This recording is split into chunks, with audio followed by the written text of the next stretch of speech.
White's objective here is to make a living shape. So White's eye space is very big, but it has a weakness in its cut. So it might be a good idea to try this first. If Black reduces White's eye space from the outside, then this is a good move to try, right? Number 3, if White continues on the outside, Black can live this way. If Black plays on the inside, then White can make an extra eye here. So 1 and 3 can guarantee White's success.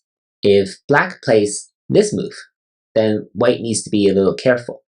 What it can do is to play right here, forcing Black to connect.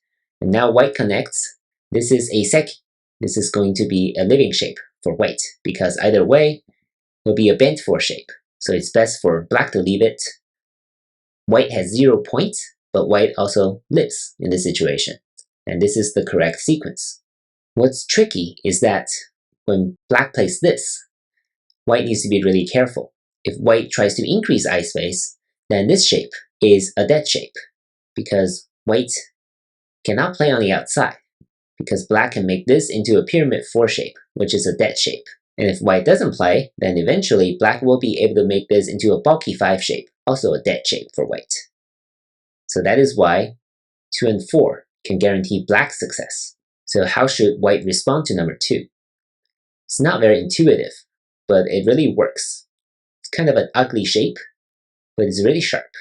It's kind of a double Atari. The only way for Black to try is to connect here, right? Otherwise, once White captures, this is going to be 2 real eyes instantly. When Black connects here, White can capture. And now once again, there are 2 points that are mi-eye, right? Meaning Black cannot occupy both. Black plays here, White can make an extra eye here.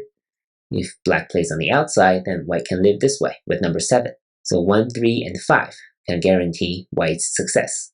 And that is why number 1 here is the correct move. Similarly, if Black plays here, we'll go back to the seki very easily.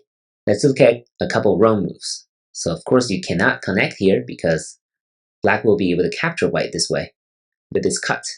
If White plays here, right, this seems like a nice move. If Black is not careful, then White will live very easily. But the only problem is that Black might be able to start a ko this way.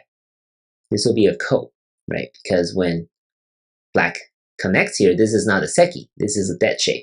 It's going to be a bulky 5 shape. When White plays here, then we'll go back to the dead shape, right? This is going to be a bulky 5 shape as well, with 2 and 4. So after number 1, White's best result is to play through this ko. And that is suboptimal, right? Because the best move is to connect here and make a seki. Like this. So overall, not super complicated. White just needs to be a little careful going through all the variations. As always, hope you enjoyed the video. If you have any questions, please let me know in the comment section below. Thank you for watching.